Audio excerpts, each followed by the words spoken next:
My number 2 reason to not move to Indiana, the damn dog. Lando, you can't bark. If you're thinking about moving to Indiana, then you need to watch this video because I've lived here for over 30 years, and in this video, I'm gonna tell you about some of the biggest mistakes people make when moving to Indiana. Let's go! If you're new here, welcome. My name's Cameron, and I make videos about moving to the suburbs of Indy and all things about the burbs. If that's what you're looking for, then check out our channel. If you want to move to the Indy area in the next couple months, or heck, maybe in the next couple of years, then let us know, and we're here to help. We've done this for 20 years, and we have you covered. Now, on to the good stuff. Things you may want to consider before moving to Indiana, all the bad, and the last one is probably the one I hate the most and has made us think about moving out of Indiana. Now, the first reason not to move to Indiana is cost of living, which is actually below the national average, but let me explain.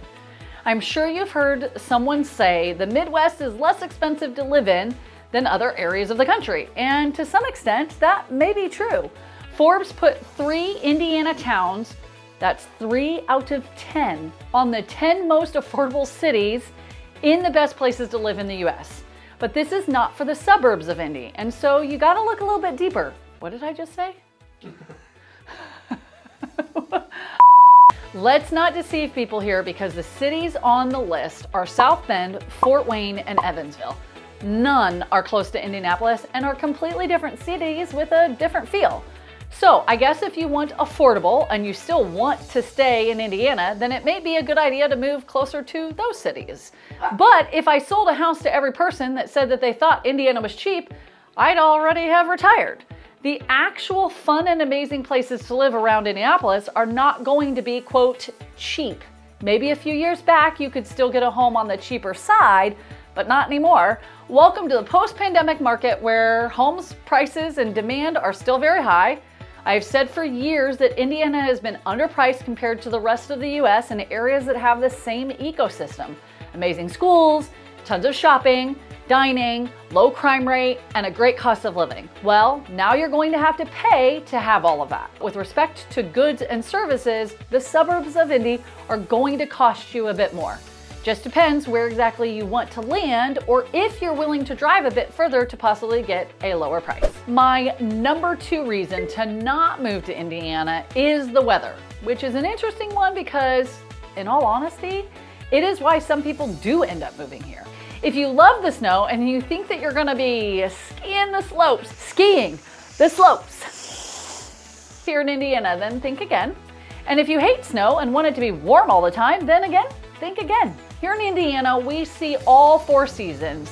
And in each of those seasons, you may actually experience 2 or 3 in one day. We don't get a ton of snow and we don't get those 110, 115 degree days, but we see everything in between. It can be really annoying when you want to put your winter clothes away in April, and yet it is still cold when you wake up in the morning. Plan to get a home with a really large closet so that you can keep all 4 seasons of clothing all at a quick reach.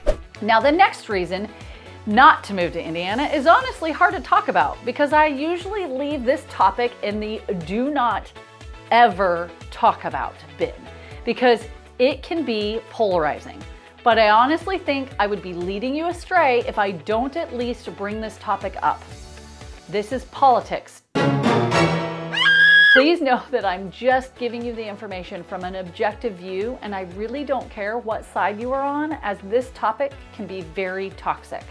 Why can't we just all get along? Indiana has voted Republican 26 out of 31 presidential elections since 1900.